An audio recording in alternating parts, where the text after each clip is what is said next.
Hello, আপনারা দেখছেন রামসাগরের চিড়িয়াখানা, যেখানে অনেক সংখ্যক হরিণ রয়েছে। আপনারা দেখছেন হরিণের দল, এই যে যারা বাদাম খাওয়ার জন্য আসছে। এই যে বাদাম খেতে এরা খুবই পছন্দ করে। আপনারা দেখছেন রামসাগরের চিড়িয়াখানা, এই যে এরিয়া জুড়ে রয়েছে সেই অসংখ্য হরিণ।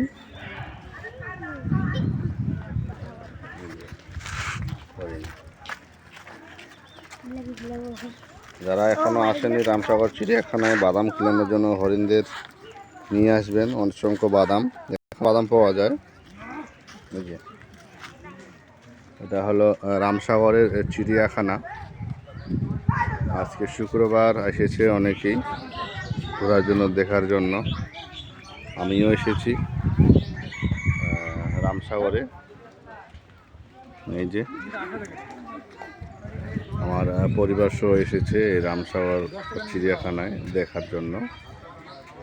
যে পৃথিবী আছে, পৃথিবীর হাতে একটা বাদাম খাওয়ানোর চেষ্টা করব।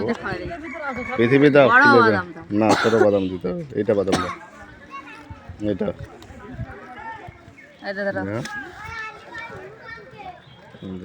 খেয়ে ফেললো বাদাম। এই যে নাড়ো, শিংগুলো নাড়ো।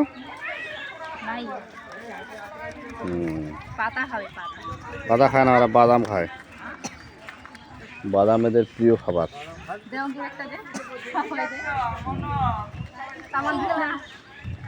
শিং নাড়ো, বাদাম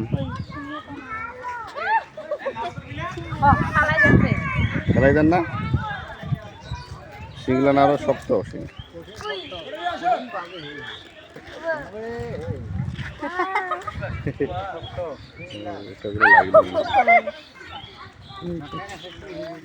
না ঘর